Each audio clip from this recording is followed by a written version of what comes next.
Welcome to Calm Mysteries, a quiet place where forgotten history, lost kingdoms, and unsolved secrets drift softly through time.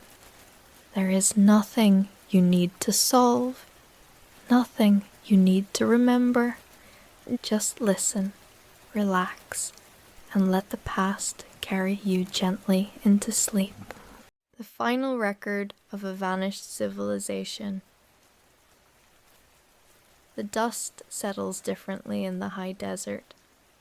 You've noticed this over the 3 years you've spent excavating Site 47, the way particles of sand and ancient clay seem to hang suspended in the dry air before finding their rest. Today, the dust catches the late afternoon light as you brush away centuries of accumulated sediment from what your team has been calling the archive chamber. Though none of you yet understand what you've truly found, your back aches from hours of kneeling on the stone floor, carefully documenting each layer of soil before its removal. The chamber sits 23 meters below the current ground level, carved into bedrock the geologists estimate formed during the Cretaceous period, roughly 70 million years ago. The civilization that hollowed out this space lived far more recently, flourishing between approximately 7,200 and 6,800 years ago, during a climatic period that transformed this desert into grassland dotted with lakes. The ceramic vessel emerges slowly from the earth, its surface marked with the distinctive spiral patterns your team has come to associate with the final period of occupation at this site. Your hands, steady from years of practice, work the brush with gentle precision around the vessel's rim. The pottery bears the reddish-brown glaze characteristic of the culture's late phase, when their artisans had perfected techniques that wouldn't be rediscovered in this region for another 4,000 years. Inside the vessel, sealed with a mixture of tree resin and beeswax that has somehow survived the millennia, you discover what appears to be a scroll. Not papyrus, which would have long since degraded in these conditions, but something else entirely.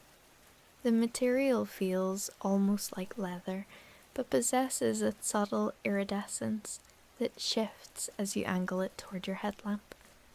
Your hands tremble slightly as you realize you're holding something unprecedented, something that might finally answer the questions that have consumed your career.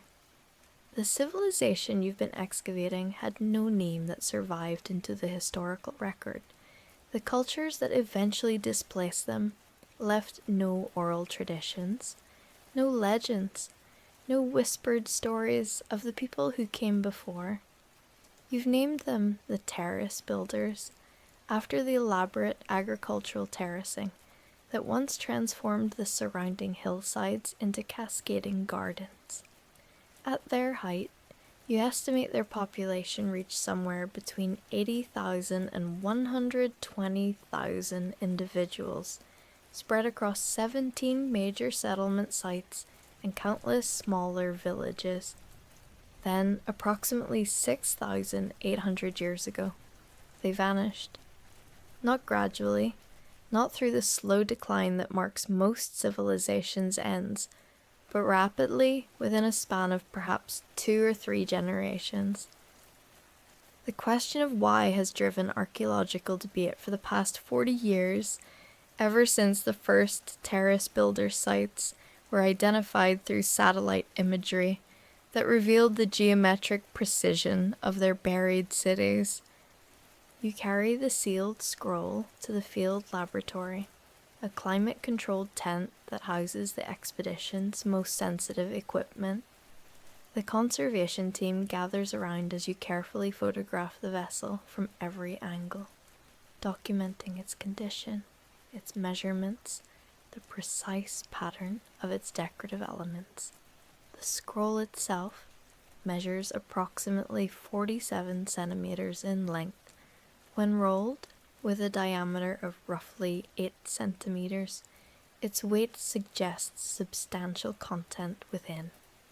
The process of opening an artifact like this cannot be rushed. You've seen colleagues destroy irreplaceable documents through impatience, watched as ancient fibers crumbled to powder under hasty hands. So you wait. You conduct preliminary analysis, using the laboratory's portable X-ray fluorescent spectrometer to identify the scroll's material composition without touching it. The results puzzle you.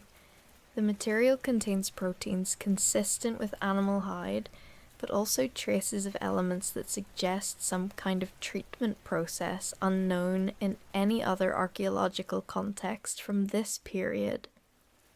3 days pass before the conservation team agrees that atmospheric conditions are optimal for attempting to open the scroll. You've spent those days reviewing everything known about terrace builder writing systems. They used 2 distinct scripts, a pictographic system for monumental inscriptions and public records, and a more abstract flowing script that appears in domestic contexts and what you believe are personal documents.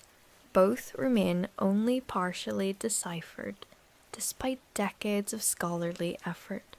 You have enough vocabulary to recognize common words, agricultural terms, administrative notations, but full comprehension continues to elude researchers. The scroll unrolls with surprising flexibility, as though it were merely years old rather than millennia. The material releases a faint scent, something like honey mixed with minerals, a fragrance that fills the laboratory tent with unexpected sweetness. The inner surface bears writing in the flowing script, dense columns of text that cover the entire length of the hide. Between the columns, smaller images depict scenes you immediately recognize from other terrace builder artifacts. People tending crops, children at play, animals both domestic and wild, astronomical observations. But at the top of the scroll, rendered in careful, pictographic script, large enough to be unmistakable, you read words that make your breath catch in your throat. Your knowledge of the pictographic system is fragmentary, but these particular symbols have appeared at enough sites that their meaning is reasonably certain. The scroll announces itself as the witness record of the final season, or possibly the last testimony of the turning time. The translation remains imprecise, but the intent is clear. Someone, 6,800 years ago, sat down to document their civilization's end. You begin the painstaking work of translation that evening, though you know the full process will take months, perhaps years. You photograph each section under different light wavelengths, create detailed tracings, consult every available reference work on Terrace Builder's script. The flowing hand is remarkable in its clarity and consistency, suggesting a single author or perhaps a small group working in concert. The script flows from right to left, then continues in a second column immediately adjacent, creating a continuous narrative that spirals across the hide's surface. The opening passages, once you begin piecing together their meaning, describe a landscape that no longer exists. The author writes of the lake that once filled the valley below Site 47, its waters so clear you could see the bottom at depths of 10 meters or more. They describe the fish that swam in those waters, varieties that haven't existed in this region for thousands of years, their flesh pink and sweet when dried in the sun. The grasslands extended for what the author describes as 3 days' walk in any direction, supporting herds of large grazing animals that the terrace builders hunted but also managed, protecting breeding females and young, harvesting only mature males according to a system that maintained population balance for generations. The author identifies themselves through a set of symbols that appear to represent both a personal name and a professional role. Your best translation suggests something like stone counter or record keeper, a position of significant authority in terrace builder society. Stone counter writes with the confidence of someone accustomed to being believed, but also with an underlying current of grief that becomes more apparent as you work through subsequent passages. The scroll documents what Stone Counter calls the first warning season, which occurred approximately 40 years before the final collapse.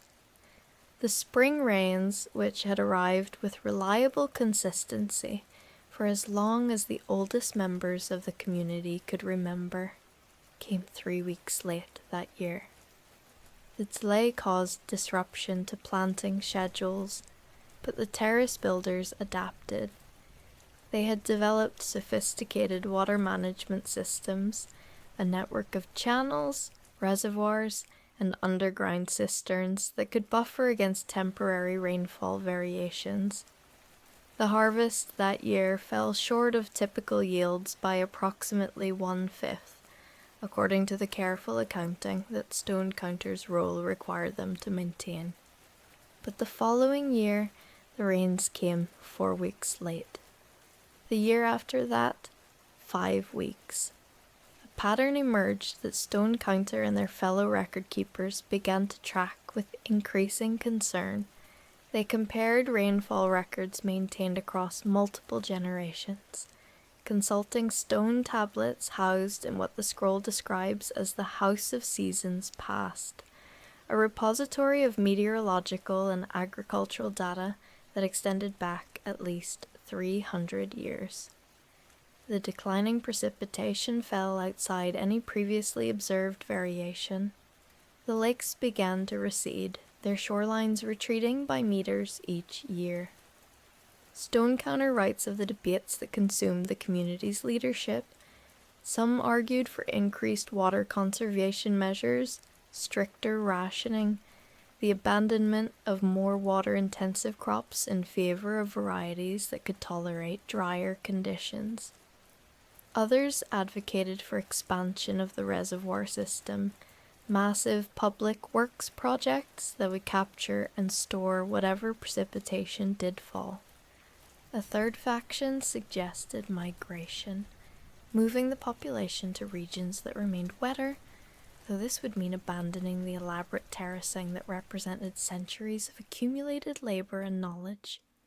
The terrace builders chose to stay. They expanded their reservoirs, carved new channels through bedrock, developed more efficient irrigation techniques. Stone Counter describes the ingenuity of these efforts with evident pride, detailing engineering solutions that demonstrate remarkable sophistication. They created covered channels that minimized evaporation, developed systems for recycling water used in household activities back into agricultural use, even experimented with methods of capturing nighttime dew on specially treated surfaces. For approximately 15 years, these measures proved sufficient. The civilization adapted to its changing environment, modified its practices, maintained its population at levels only slightly below previous norms. Stone Counter records these years with careful optimism, noting each innovation, each successful harvest, each demonstration that human ingenuity could match environmental challenge. Then came what the scroll calls the season of broken promises. The spring rains that year arrived 6 weeks late and lasted only 3 days. The amount of precipitation that fell would have been adequate for perhaps 2 weeks of the growing season. The reservoirs, already drawn down from previous years of below-average rainfall, dropped to historically low levels.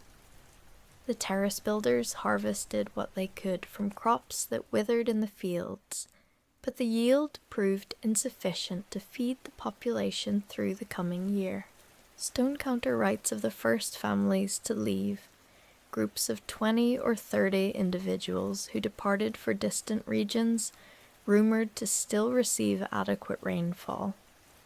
The author records these departures without judgment, but with clear sorrow, noting the names of departing individuals, their family connections, their contributions to the community. The emigrations continued over the following years as each harvest fell shorter than the last. The population of the 17 major settlement sites, which Stonecounter carefully tracked, declined from approximately 100,000 to roughly 75,000 over a span of just 5 years.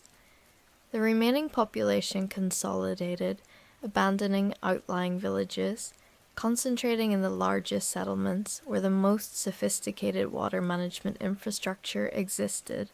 Site 47, where you now work, became one of these refugee communities. Stonecounter describes the influx of displaced populations, the challenges of distributing limited resources, the social tensions that emerged as the crisis deepened. Yet they also write of remarkable cooperation, of families sharing their stored food with newcomers, of skilled craftspeople teaching their techniques to anyone willing to learn, of communal decisions to reduce consumption equally across all social classes, rather than allowing some to suffer disproportionately. Your translation work consumes every available hour. You sleep in brief stretches, wake before dawn to continue working through the scroll's dense text. Your colleagues bring you meals, remind you to hydrate, gently suggest that you're pushing yourself too hard, but you cannot stop.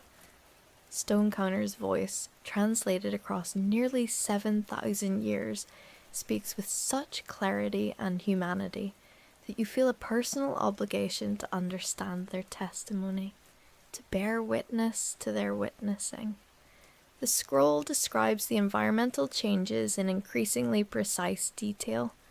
The lake that once filled the valley dried completely in what Stonecounter records as the 13th year of diminishment. The grasslands transformed into sparse scrubland, then into desert that crept closer to the settlements with each passing season. The large grazing animals migrated away, following the retreating grasslands.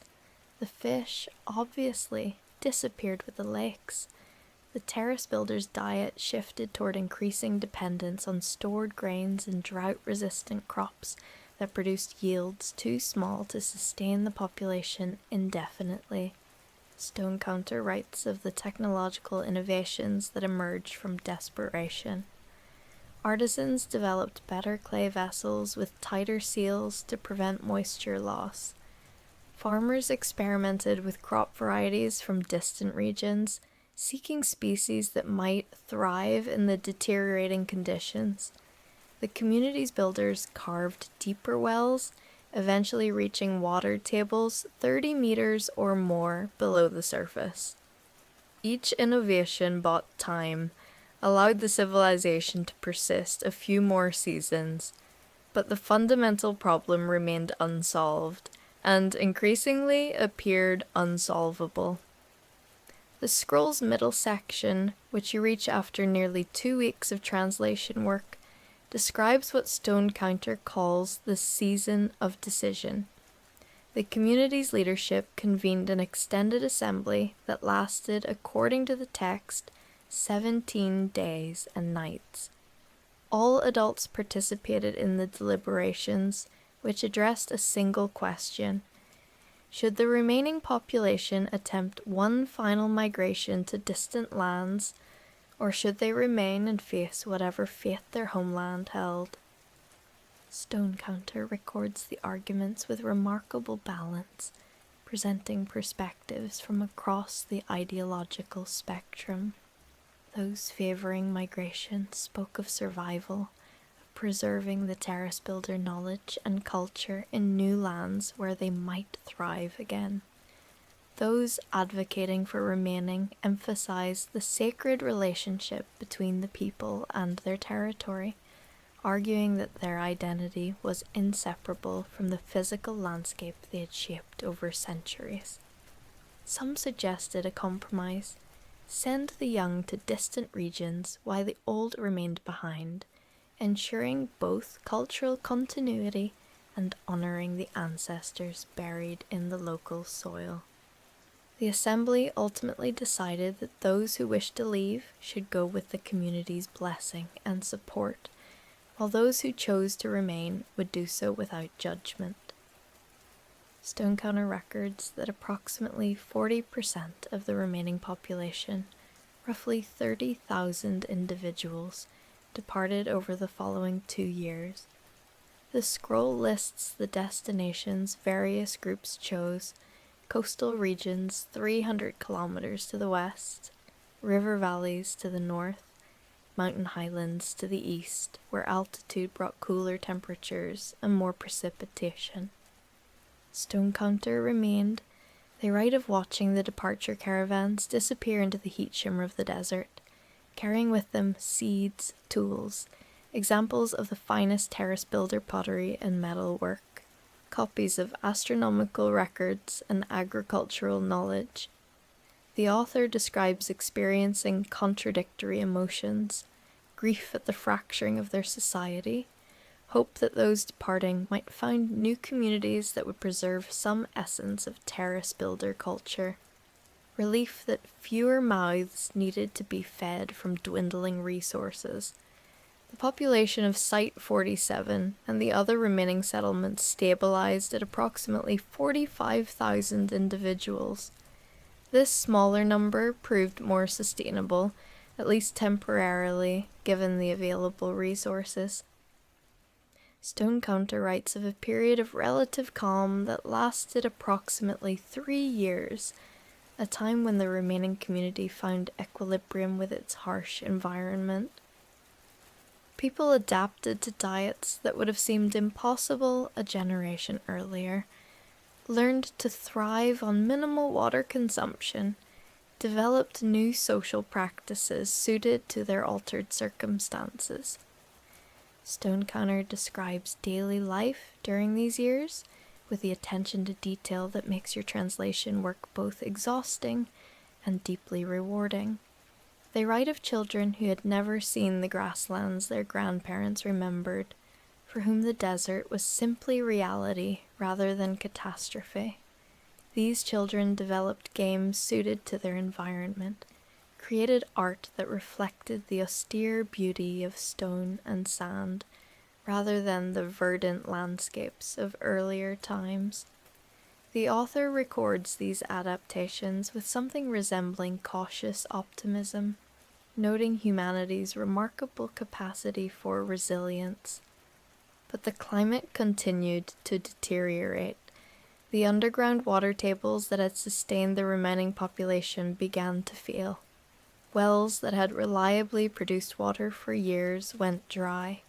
The scroll describes emergency measures: digging deeper, attempting to reach aquifers at depths of 40 or 50 meters, rationing water to levels barely sufficient for survival. Stone counter records that daily water allowances per person declined to approximately 2 liters, sufficient for drinking and minimal cooking, but inadequate for bathing, washing clothes, or any but the most essential agricultural purposes.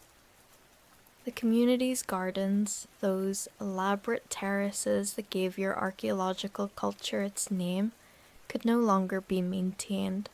Stone counter writes of the decision to abandon agricultural production entirely, to rely instead on stored grains and whatever wild plants still grew in the desert environment. The author describes walking through the empty terraces, seeing systems that had sustained generations now crumbling, returning to stone and dust. The passage carries profound sadness. but also a kind of acceptance that you find remarkable. Stonecounter lived through what they call the season of evaluation, a period when the remaining community gathered to honestly assess their situation. The population had declined further through both continued emigration and increased mortality to approximately 28,000 individuals. Water reserves would sustain this number for perhaps 2 more years. Food stores might last 3 years with strict rationing. The math was inexorable. Without miraculous environmental change, the civilization would not survive. The assembly convened again, this time to discuss a different kind of question. If the end was inevitable, how should they face it? What record should they leave? What testimony might be preserved for whoever might someday find their cities buried in sand? Stonecounter writes that the assembly decision emerged from a young speaker whose name the text renders as something like Sky Watcher or Star Counter. This individual, trained in the astronomical traditions that terrace builders had developed to remarkable precision, argued that the civilization's primary legacy should be knowledge. They had accumulated centuries of careful observations, technical innovations, cultural wisdom that might prove valuable to future societies. Rather than despairing, the community should devote its remaining time and resources to creating comprehensive records, to documenting everything they had learned, so that their hard-won knowledge might outlive them. The proposal met widespread support. Stonecounter describes a surge of purposeful activity as the community reorganized around this final mission. Artisans produced pottery specifically designed for long-term storage, with precise specifications for seal integrity and durability. Scribes created copies of important documents, distributing them across multiple sites to increase the chance that some might survive. The community's best thinkers gathered to systematize knowledge that had previously existed primarily in oral tradition, agricultural techniques, water management systems, astronomical observations, medicinal practices, metallurgical processes. Stonecounter was tasked with creating an overview record, a document that would provide context for the more specialized archives.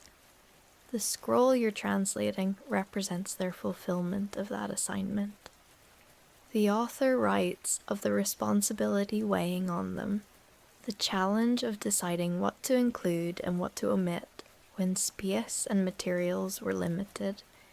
They describe consulting with elders, with technical specialists, with ordinary community members, trying to capture not just facts, but the essential character of terrace builder civilization. The scroll's final third, which you begin translating in the expedition's 4th week, becomes increasingly personal. Stonecounter writes less as a formal record keeper and more as an individual human being facing mortality. They describe their own life, born during the early years of environmental decline, trained in record-keeping practices that stretched back generations, married to a potter named in the text as something like Clay Shaper, parent to 3 children who all chose to join the migration northward rather than remain for the end. Stonecounter writes of missing their children with an ache that transcends the limitations of translation. They describe memories, teaching their eldest daughter to read the flowing script, watching their twin sons experiment with pottery techniques, the sound of young voices in the house that now stands silent. The author chose to remain, they explain, not because they didn't love their family, but because someone needed to maintain the records to see the project through to completion. Their children understood this, the scroll says, though understanding didn't ease the pain of separation. text describes the community's final years with remarkable detail. The population continued to decline as individuals and families made the difficult decision to attempt migration rather than face certain death. Stone counter records each departure, maintaining their role as witness even as their society dissolved. The author writes of days spent mostly in silence, as the energy required for conversation exceeded what people could spare. They describe rationed water that tasted of minerals and desperation, food portions that left everyone perpetually hungry, the hollow-eyed look that became universal among those who remained. Yet Stone Counter also documents moments of transcendent beauty. They write of night skies unmarred by moisture or dust, stars so bright they seemed within reach. They describe the quality of light at dawn, the way it transformed the desert into patterns of shadow and warmth that could still catch the breath. The author records finding peace in small things, the smooth feel of writing implements, the satisfaction of completing a difficult passage, the companionship of the few other scribes who shared the archive project. The scroll describes how the community made decisions about their physical remains. Rather than allowing their bodies to scatter across the landscape, they chose to create organized burial sites, marked clearly, documented precisely. Stone Counter writes of the first individuals to die from malnutrition and dehydration, describes the ceremony that honored them, the placement of their wrapped forms in chambers carved specifically for this purpose. The text lists names, family connections, contributions to the community. The author insists on remembering each person as an individual, refusing to let them become merely statistics of collapse. As the months passed and resources dwindled further, the remaining population consolidated into Site 47 exclusively, abandoning the other settlements. Stone Counter records this final contraction matter-of-factly, noting that the decision made sense given the impossibility of maintaining multiple locations. The scroll indicates that approximately 11,000 individuals remained at this point, down from the civilization's peak of over 100,000 just 4 decades earlier. Stone Counter describes the completion of the archive project.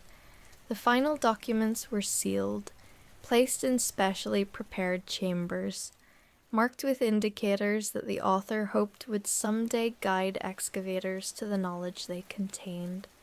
The text lists the archive locations with precision that makes your archaeological heart race. Specific chambers, specific depths, specific arrangements. You realize that you've only begun to excavate Site 47, that dozens of these archives likely still await discovery in the unexcavated portions of the site. The scroll's concluding passages, which you translate with hands that shake slightly, describe Stone Counter's final days. The author writes in present tense, documenting their own approaching death, with the same careful observation they brought to everything else. They describe the physical sensations of extreme dehydration, the thickness of tongue, the difficulty of focusing eyes, the way thoughts seem to scatter and reform. Water reserves have been exhausted for 5 days when Stone Counter writes these passages. The author knows their death is hours or at most days away. Yet the writing remains clear, the observations precise. Stone Counter describes their plan to seal this scroll, the final testimony, in the ceramic vessel that will protect it. They write of hoping that whoever finds this record, whether in years or millennia, will understand that the terrace builders face their end with dignity, with purpose, with determination that their accumulated knowledge should outlive them. The author expresses no bitterness, assigns no blame for the environmental catastrophe that destroyed their world. They simply testify to what was, what happened, what might be learned from their experience. The scroll's final paragraph addresses you directly. Though Stonecounter couldn't have known your name, couldn't have imagined the specific details of your life. The author writes to whoever will eventually read these words, hoping that you live in a time and place where water is abundant, where the rains come reliably, where civilization thrives. Stonecounter asks that you remember the terrace builders not as failures, not as cautionary tale, but as human beings who loved their families, who created beauty, who contributed what they could to the accumulated knowledge of humanity. The author's final words, once you work through their translation, express simple hope that the long silence between their time and yours will someday be filled with understanding, that their testimony will not have been preserved in vain. You sit back from your translation desk as the implications of the scroll settle over you. This is not merely an archaeological discovery. This is humanity speaking across the abyss of time, person to person, heart to heart.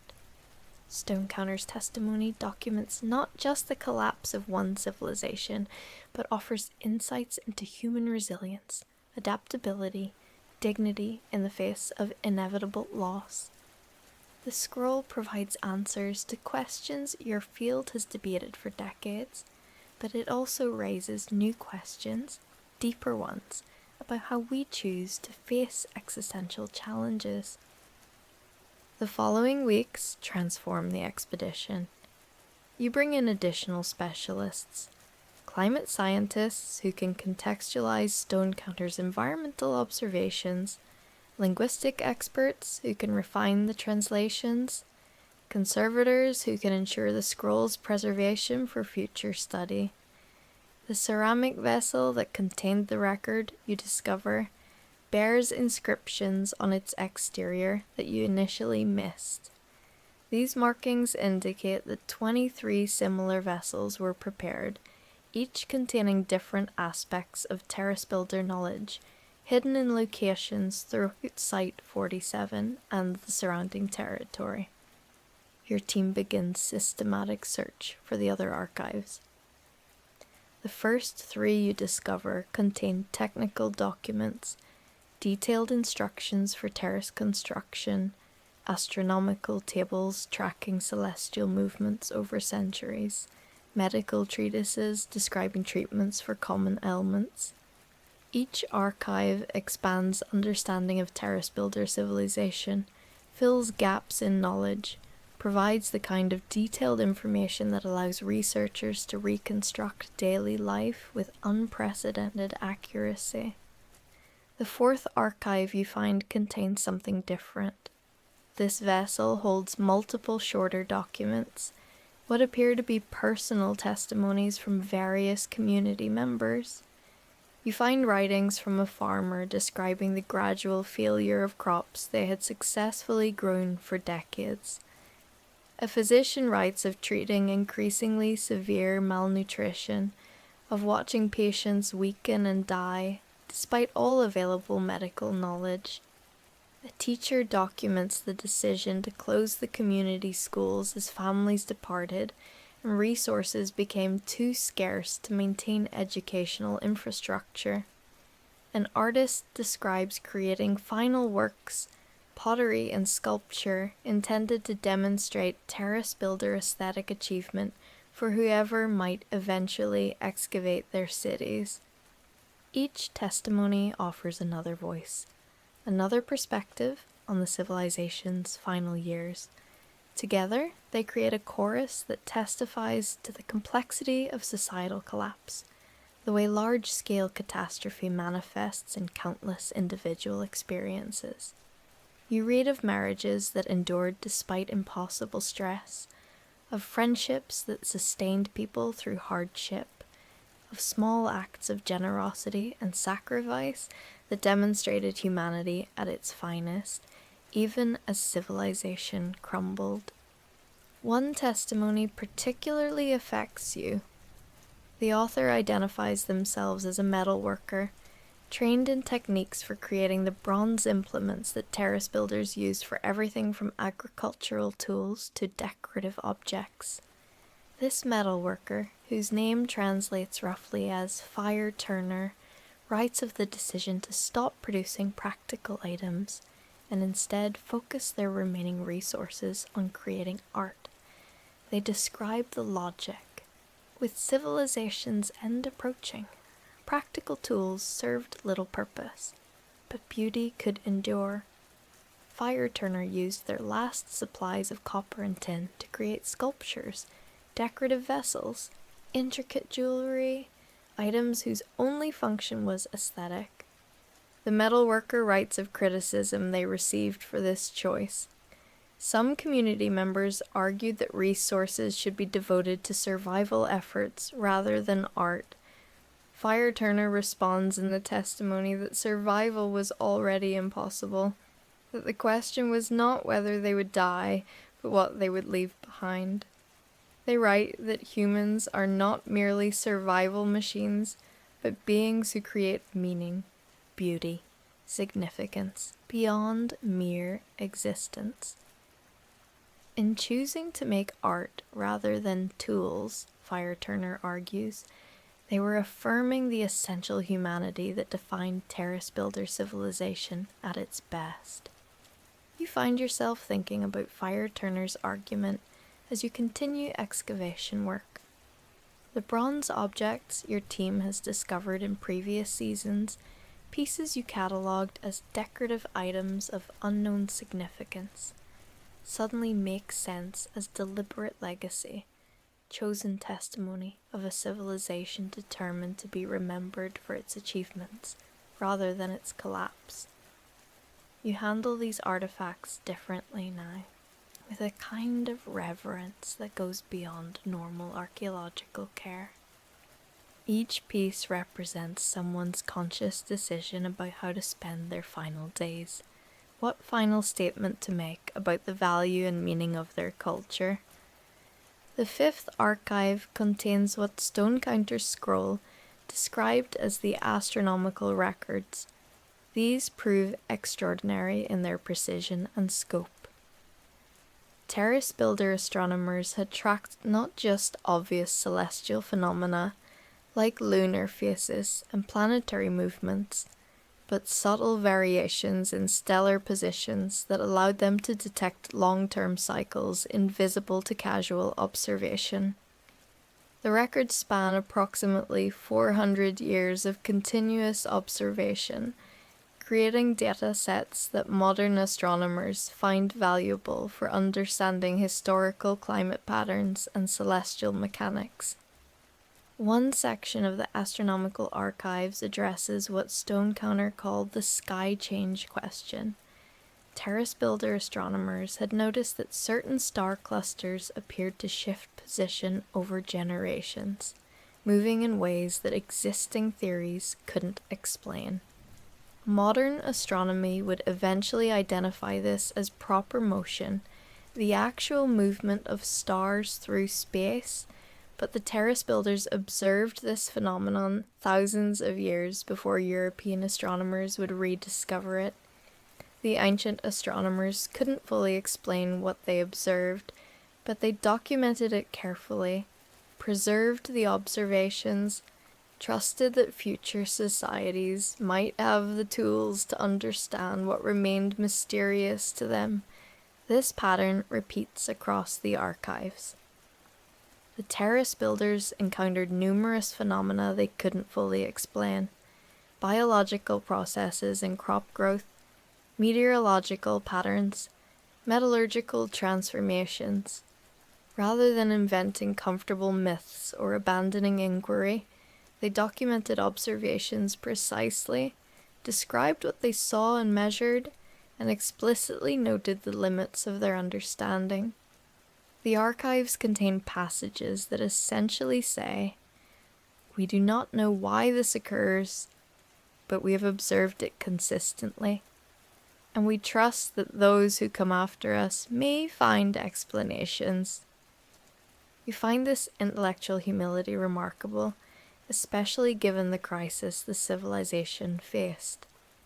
Even while dying, even while watching their world collapse, the terrace builders maintained rigorous intellectual standards, refused to let desperation corrupt their commitment to accuracy and honesty. This speaks to something profound about human nature, about our capacity to pursue truth, even when truth offers no immediate comfort or survival advantage. The 6th through 12th archives contain agricultural and environmental records of extraordinary detail. The terrace builders had developed sophisticated understanding of soil science, plant genetics, water management, pest control, crop rotation, nutrient cycling. They had experimented across generations, carefully tracking which techniques worked and which failed, building accumulated knowledge that allowed them to support large populations in what was always a marginal environment. Reading these archives, you begin to understand that the terrace builders' collapse wasn't failure of knowledge or technology. They possessed sophisticated understanding of their environment and had developed impressive techniques for managing resources.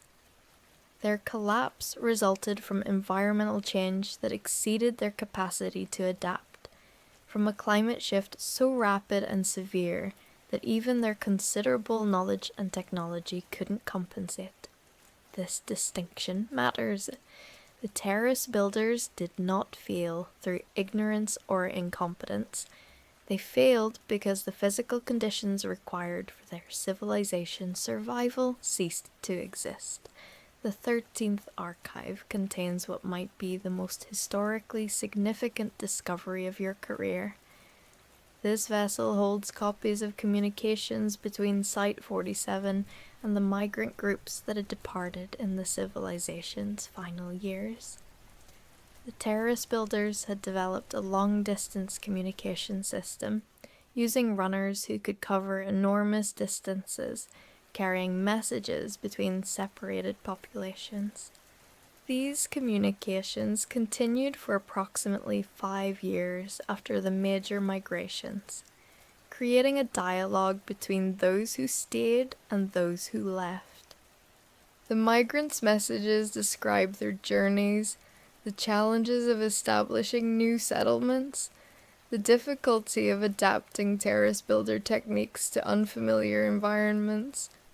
Some groups found regions where they could thrive, where adequate rainfall and suitable land allowed them to re-establish agricultural communities. Others struggled, facing hostile populations, unsuitable climates, or landscapes too different from their homeland for their knowledge to transfer effectively.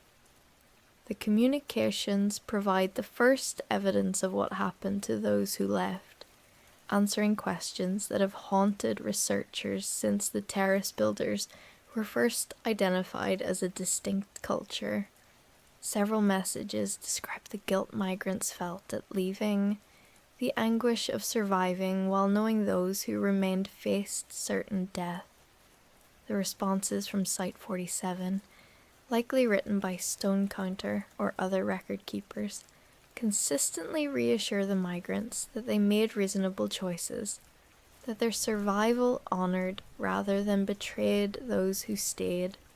One message, written in stone counter's distinctive script, explicitly states that the community's final purpose was preserving knowledge, and that migrants carrying terrace builder culture to new lands fulfilled this mission as surely as those who remained to create the archives. This correspondence reveals that terrace builder culture didn't entirely vanish. Elements survived, carried by migrants who integrated into other societies, who passed down stories, techniques, and knowledge to their descendants. Geneticists working with your team begin collecting DNA samples from modern populations in the regions where migrants settled. Preliminary results suggest that approximately 12 to 15% of current populations in certain coastal and river valley areas carry genetic markers consistent with terrace builder ancestry. The civilization died, but its people lived on, merged into successor cultures, contributed to the genetic and cultural heritage of societies that wouldn't emerge for thousands of years after Site 47 fell silent. You spend evenings in your tent, reviewing the day's translation work, thinking about the implications of what you're discovering. The archives present civilization not as the march of progress depicted in traditional narratives, but as something more fragile and contingent. The terrace builders achieved remarkable sophistication, developed impressive technologies, created beautiful art, accumulated valuable knowledge. Yet environmental change beyond their control ended their society. The gulf between achievement and survival proved wider than they could bridge. This realization carries weight in the present moment. You live in an era when your own civilization faces environmental challenges, climate change, resource depletion, ecosystem collapse, problems that echo what the terrace builders experienced, but on global rather than regional scale. Stonecounter's testimony reads differently when you recognize the parallels. The ancient record-keeper's voice speaks not just from the past, but to the present, offering perspective on how societies confront existential challenges, how humans find meaning and purpose even when facing apparently inevitable catastrophe. The 14th through 20th archives contain cultural records, stories, songs, games, social practices, religious beliefs, artistic traditions. These prove harder to translate than technical documents, requiring interpretation of concepts that may have no direct equivalents in modern languages. You work with linguistic anthropologists, religious scholars, cultural historians, trying to understand not just what words mean, but what they signified to the people who used them. One document describes terrace builder spiritual beliefs with remarkable nuance. They appear to have practiced a form of ancestor veneration, combined with deep respect for natural cycles and processes. The text you're translating describes the world as an eternal conversation between past, present, and future, with each generation responsible for maintaining their part of the dialogue. The dead were not gone, but transformed, becoming part of the landscape, part of the patterns that sustained life. The living honored ancestors by adding their own contributions to accumulated knowledge and culture, by participating in the ongoing conversation that defined humanity across time. This spiritual framework provided meaning for the civilization's final generation. Facing extinction, they understood their role as preserving the conversation, ensuring that future voices could hear and learn from terrace builder experience. The archives weren't just practical records, but sacred trust, fulfillment of spiritual obligation to maintain the dialogue between past and future. This explains the extraordinary effort invested in creating and preserving the documents. For the terrace builders, this work represented the highest possible form of service to their ancestors and to descendants they would never meet. The 21st archive contains poetry and songs, artistic expressions of the civilization's final years. These prove extraordinarily difficult to translate. The terrace builder language used tonal variations and structural patterns that carried meaning beyond simple word definitions.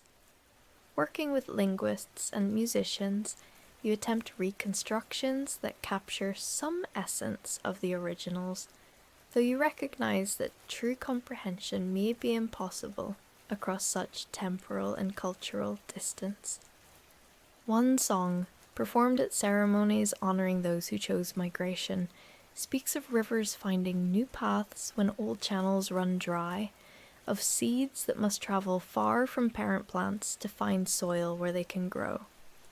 The metaphors operate on multiple levels, addressing both literal environmental reality and deeper questions about identity, continuity, change. Another song, apparently performed at burial ceremonies, describes death as returning home, as joining ancestors in the landscape they loved and shaped. The poetry includes works that read as meditation on impermanence, on the temporary nature of all human constructions. One poem compares elaborate terraces to sand paintings, beautiful but destined to return to the desert that birthed them.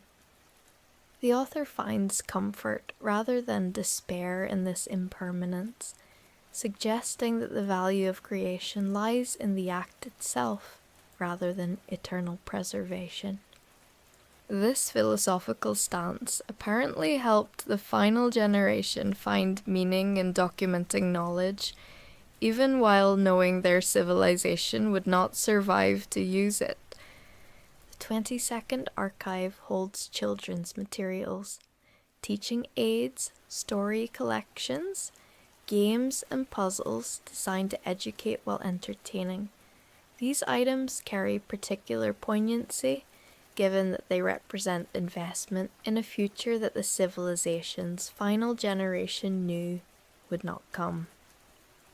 Teachers and parents continued creating educational materials even as schools closed, even as children departed with migrant groups, maintaining their commitment to knowledge transmission, despite knowing these specific materials would never serve their intended purpose. One teaching text, designed to introduce children to astronomical observation, begins with instructions for the teacher that acknowledge the document may be read in circumstances far different from those imagined when it was created. The author writes that knowledge has value independent of immediate application, that understanding the patterns of stars and planets enriches human experience even when practical survival demands dominate attention. The text explicitly tells whoever finds it to use the information however proves most valuable, whether for teaching children, for personal interest, or simply as testimony to what terrace builders knew and valued. The 23rd and final archive that Stonecounter's map indicates contains what the scroll describes as seeds of tomorrow. You approach this vessel's excavation with particular care, given that actual biological material could not have survived thousands of years. When you finally open the sealed container, you discover not literal seeds, but metaphorical ones, copies of key documents from the other archives, condensed versions that sacrifice detail for accessibility, designed to give any finder quick overview of terrace builder knowledge across multiple domains. This final archive also contains what appears to be a message specifically addressed to whoever discovers the records. The author, almost certainly Stonecounter, based on the script's characteristics, writes with the knowledge that their death approaches imminently.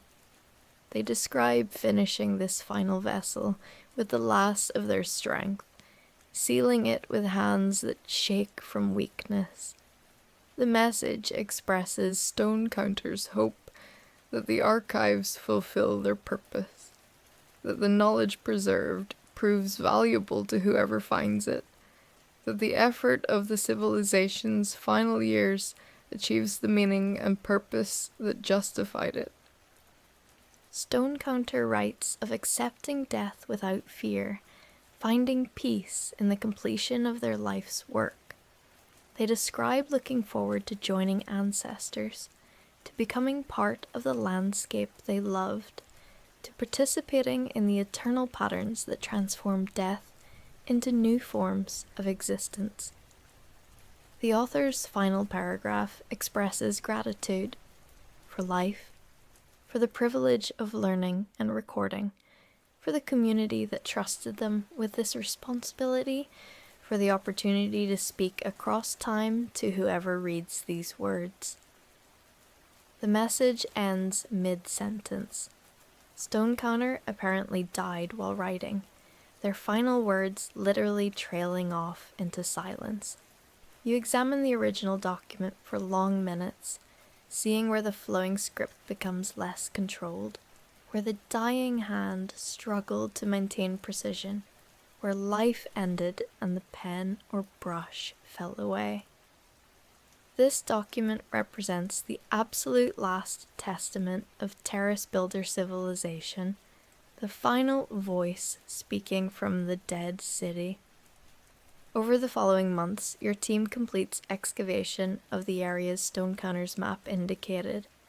You find all 23 archives intact, their seals unbroken despite nearly 7,000 years of burial.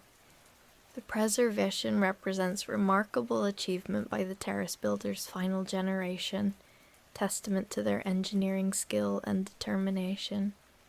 Each archive expands understanding of the civilization, fills gaps in knowledge, provides material that will occupy researchers for generations. You also discover the burial chambers Stonecounter described. These contain the remains of approximately 8,000 individuals, the final population of Site 47, each carefully wrapped and placed with dignity. The chambers bear markers identifying individuals, listing their names, their family connections, their contributions to the community. Stonecounter's remains you identify through comparison of the script on their marker with the handwriting throughout the archives. They were buried near the central archive chamber, surrounded by other scribes and record keepers who shared the final project. The physical evidence confirms Stonecounter's testimony. The skeletal remains show signs of severe malnutrition and dehydration. The last individuals to die, including Stonecounter, appear to have survived approximately 2 weeks after water ran out, sustained by determination to complete their tasks. The archaeological evidence provides no indication of violence, social breakdown, or panic. The final generation of terrace builders faced death with the order and dignity that Stonecounter described. Your research team begins preparing publications, presenting findings at academic conferences, working on popular accounts that will make this discovery accessible to general audiences. The material proves overwhelming in its scope and significance. The archives don't just illuminate one ancient civilization, but offer insights into human nature, societal resilience, the relationship between environmental change and cultural survival, the ways humans create meaning in the face of mortality. Media attention becomes intense. The discovery captures public imagination in ways you didn't anticipate. People respond not just to the archaeological significance, but to the human story, to Stonecounter's voice speaking across millennia, to the courage and dignity of the terrace builders' final generation. The archives spark conversations about modern civilization's environmental challenges, about how societies should respond to existential threats, about the relationship between knowledge preservation and survival. You find yourself giving lectures, participating in documentaries, writing for publications far outside normal academic circles. The work takes you away from excavation more than you'd prefer, but you recognize the importance of helping the broader public understand what Stonecounter and their civilization teach. The lessons seem urgent given contemporary circumstances, given the environmental and social challenges facing modern civilization. One evening, approximately 18 months after discovering the first archive, you stand alone in the excavated archive chamber. The sun sets behind the western hills, casting long shadows across the ancient stone. You think about Stone Counter, about the courage it took to document their civilization's end, rather than flee toward uncertain survival elsewhere. You think about the final generation's decision to invest their remaining resources in preservation of knowledge rather than desperate survival attempts.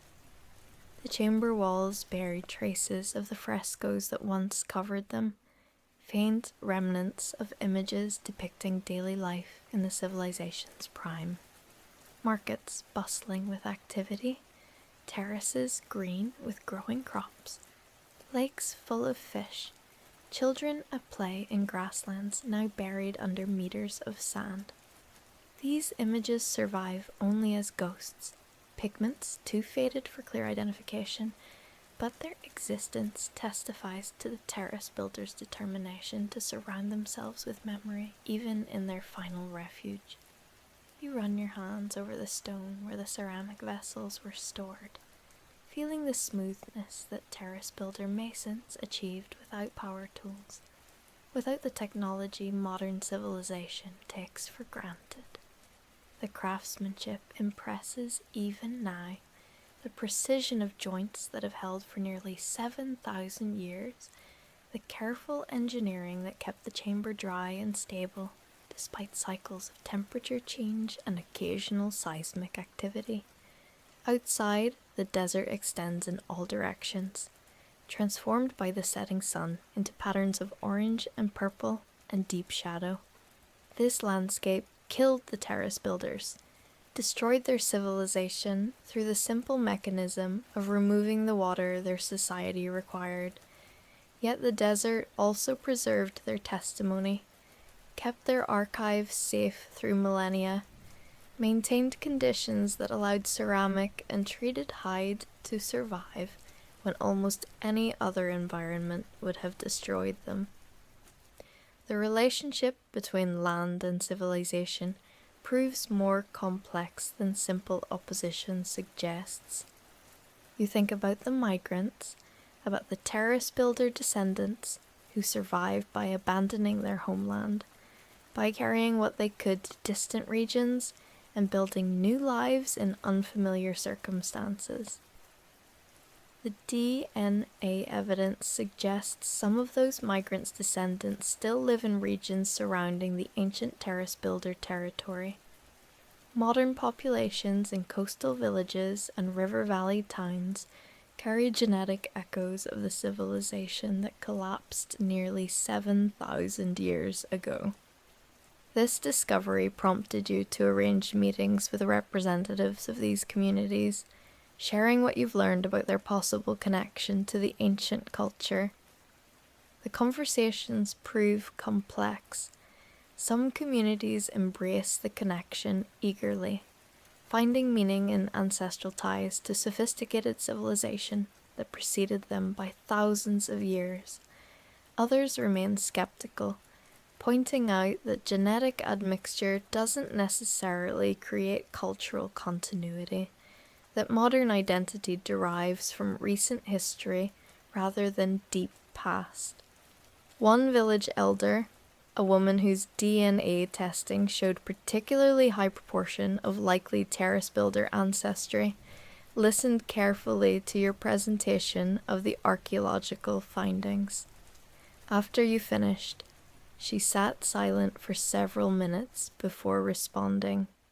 She told you that her community's oral traditions spoke of ancestors who came from desert regions to the east, fleeing drought that made their homeland uninhabitable.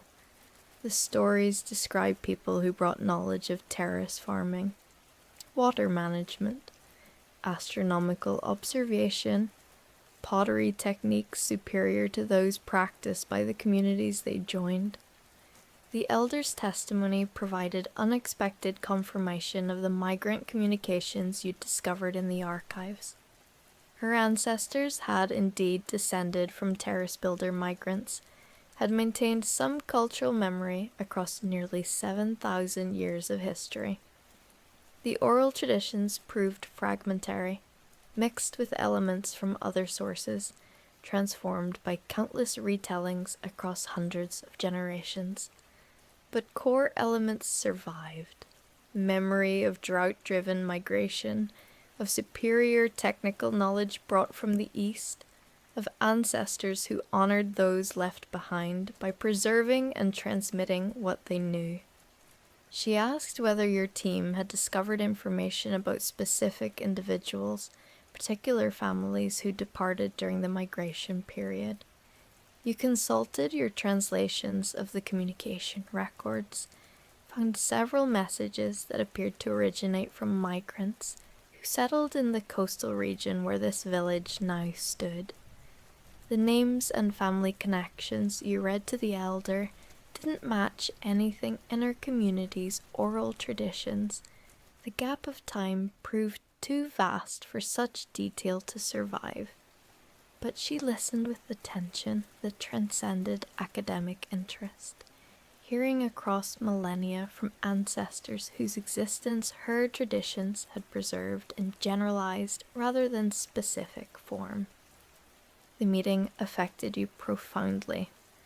The archives had seemed like communication from the dead to the present, but this conversation revealed that terrace builder civilization wasn't entirely dead, that elements persisted in modern populations, that the conversation Stonecounter hoped to maintain had in fact continued through the medium of genetic and cultural inheritance. The realization transformed your understanding of what the excavation had revealed. Civilization collapse didn't mean total erasure. The terrace builders, as a distinct, identifiable culture, had indeed vanished. Their cities abandoned, their language lost, their specific social structures dissolved. But their knowledge, their genetic heritage, their contributions to human culture had survived, transmitted through migrants who carried what they could into new contexts, who adapted and blended and continued the conversation in transformed ways. You return your attention to ongoing excavation work. Stonecounter's map indicated 23 major archives at Site 47, all of which you've now discovered and begun studying. But the site covers several square kilometers, and systematic survey has revealed dozens of smaller buried structures that might contain additional materials. Each season brings new discoveries, caches of pottery that expand understanding of terrace builder artistic development, structural remains that clarify architectural practices, burials that provide information about health, nutrition, and mortuary customs. One particularly significant discovery occurs in your third season at the site, excavating a structure that appeared from surface survey to be a large domestic compound. Your team uncovers what was apparently a community gathering space. The room measures approximately 12 meters by 15 meters, with stone benches built into the walls that could have seated perhaps 80 to 100 people. The walls bear extensive frescoes, better condition than any previously discovered, protected by the collapsed roof that buried them, but also shielded them from weathering. The frescoes depict what appears to be a historical narrative, a visual chronicle of terrace builder civilization from its origins through its final days. The earliest panels show small settlements, people beginning to construct the agricultural terraces that would define their culture. Subsequent panels depict growing sophistication, larger buildings, more elaborate terraces, astronomical observations, the development of writing systems. The sequence progresses clockwise around the room, creating a visual history that culminates in panels depicting environmental decline, population movement, and finally, preparations for the end. The final panel, located near what would have been the room's entrance, shows a scene that brings tears to your eyes despite years of professional detachment. The fresco depicts figures placing ceramic vessels into underground chambers, sealing documents, creating the archives. In the background, the landscape appears barren, the lake dried, the terraces crumbling. But the figures work with careful attention, their postures suggesting purpose and determination rather than despair. Above them, the artist painted stars in patterns you recognize from terrace builder astronomical records, suggesting continuity between earthly efforts and cosmic permanence. At the bottom of this panel, in small but precise script, you discover an inscription. So that tomorrow remembers today, we place our words in Earth's keeping, trusting the future to find value in the past. The statement encapsulates everything the archives represent, everything Stone Counter and their generation worked to achieve. The fresco room appears to have been where the community gathered to discuss the archive project, to coordinate efforts, to find collective meaning in the work of documentation and preservation. Your team photographs the frescoes with extraordinary care, using multiple wavelengths of light to capture details invisible to normal vision. Conservation specialists develop protocols for protecting the images while allowing continued study. The room becomes one of the few excavated structures you decide to leave in place rather than backfilling after study, creating a potential site for future museum development if the host government decides to make Site 47 accessible to public visitation. The frescoes attract attention from art historians who hadn't previously shown much interest in terrace builder civilization.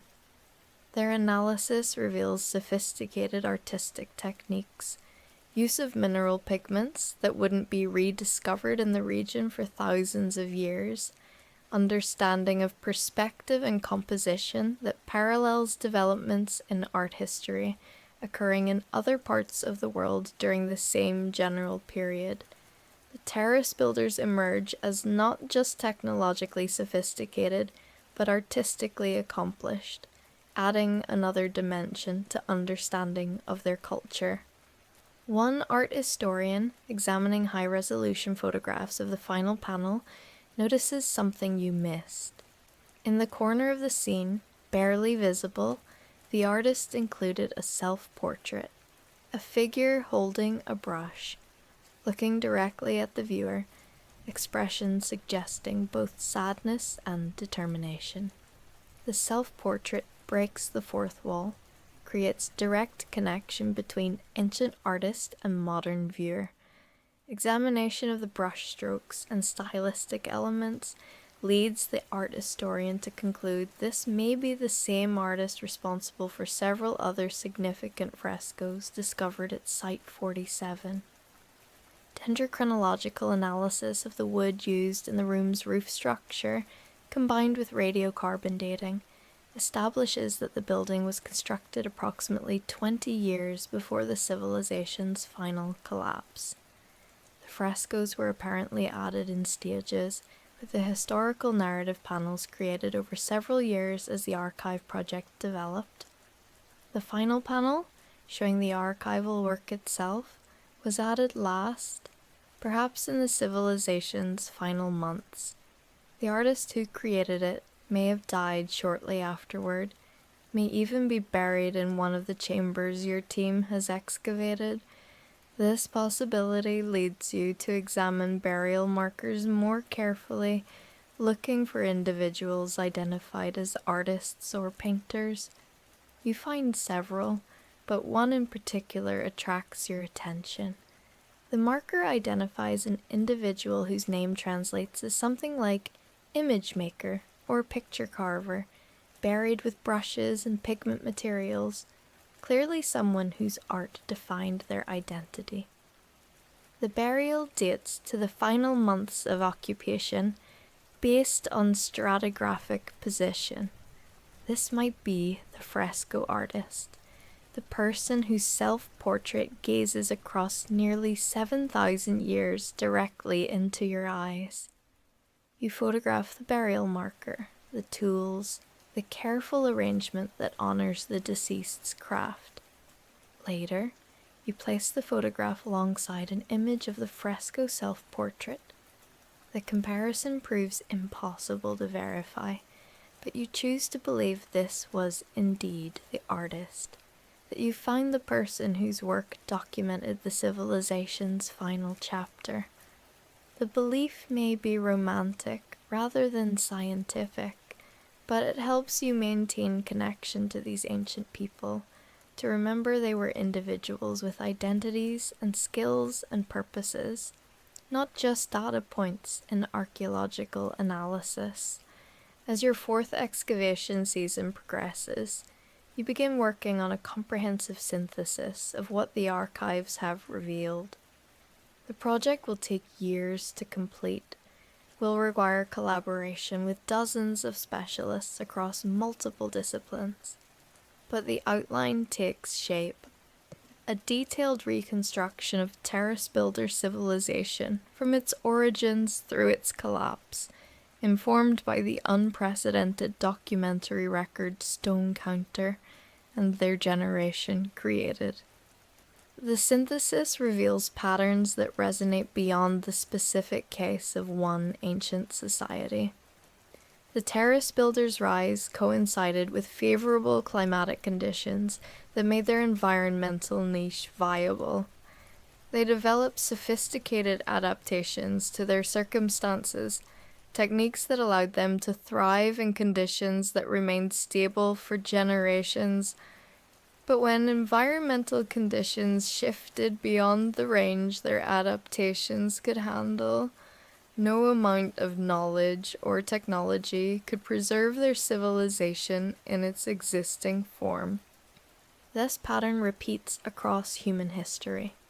Civilizations emerge in response to specific environmental conditions, develop cultural and technological adaptations suited to those conditions, persist as long as conditions remain within manageable parameters, and collapse when change exceeds adaptive capacity. The terrace builder's story illustrates this pattern with unusual clarity, thanks to the documentary record they created. But the archives also demonstrate something else: the possibility of legacy that transcends survival. The terrace builders didn't prevent their civilization's collapse, but they ensured that their knowledge, their experience, their human testimony would survive. They transformed inevitable death into meaningful conclusion, found purpose in preservation even when practical survival proved impossible. This transformation represents remarkable achievement, suggests depths of human resilience and creativity that operate independent of material success or failure. You think about what this means for modern civilization facing its own environmental challenges. The terrace builder's experience doesn't offer simple lessons or easy solutions. Their knowledge couldn't save them. Their technology couldn't overcome the environmental shift that destroyed their world. But their response to crisis demonstrates possibilities for human dignity and purpose, even in the face of catastrophe. They teach that how we face challenges matters as much as whether we overcome them, that the meaning we create and preserve has value independent of immediate survival. These thoughts occupy your mind as excavation work continues season after season. Site 47 yields discoveries that keep expanding understanding of terrace builder civilization. You find additional archives that Stone Counter didn't map, smaller collections prepared by individuals or families documenting their own experiences.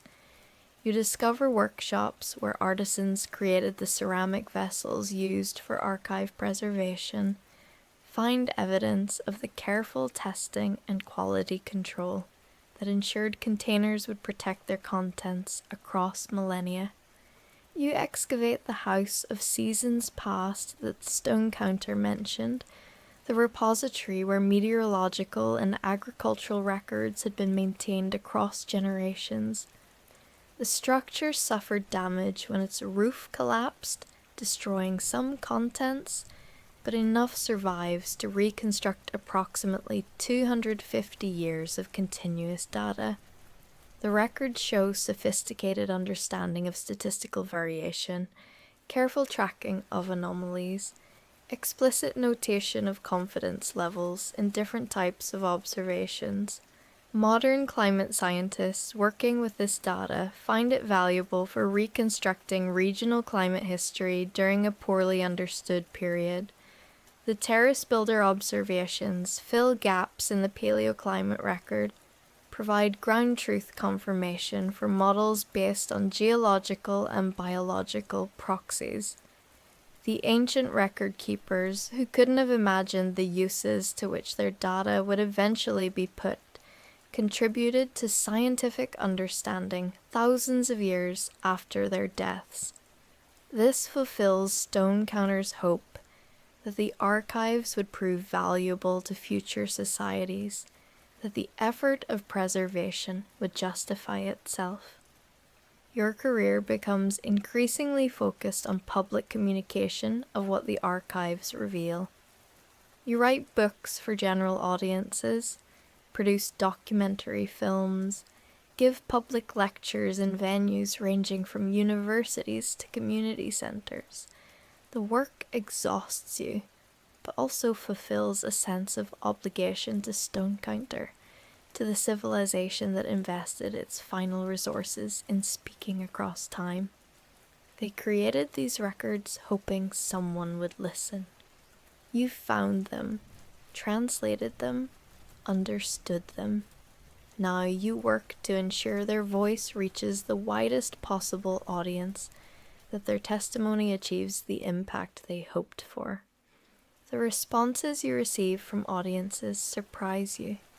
People connect with Stone Counter's story on deeply personal levels, find meaning and comfort in the testimony of a civilization that faced extinction with dignity and purpose. You receive letters from individuals facing terminal illness who describe finding peace in Stone Counter's acceptance of mortality.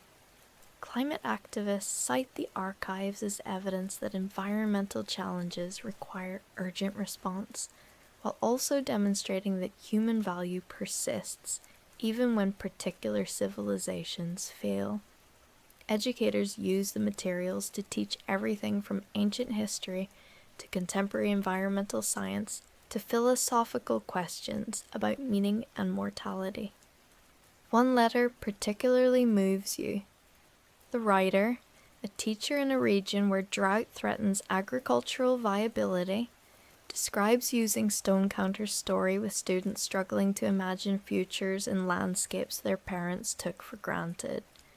The teacher explains that the archives give students framework for understanding change, for finding agency and purpose even when large-scale problems exceed individual control. The students created their own archive project, documenting current conditions, recording knowledge about local ecology and agriculture, preparing materials for whoever might someday need to understand their present as history. This replication of the terrace builder's approach suggests that Stone Counter's legacy extends beyond academic knowledge into practical influence on how contemporary people respond to challenges. The ancient civilization speaks not just to researchers, but to ordinary humans facing difficulties, offering models for meaningful response even to apparently overwhelming problems.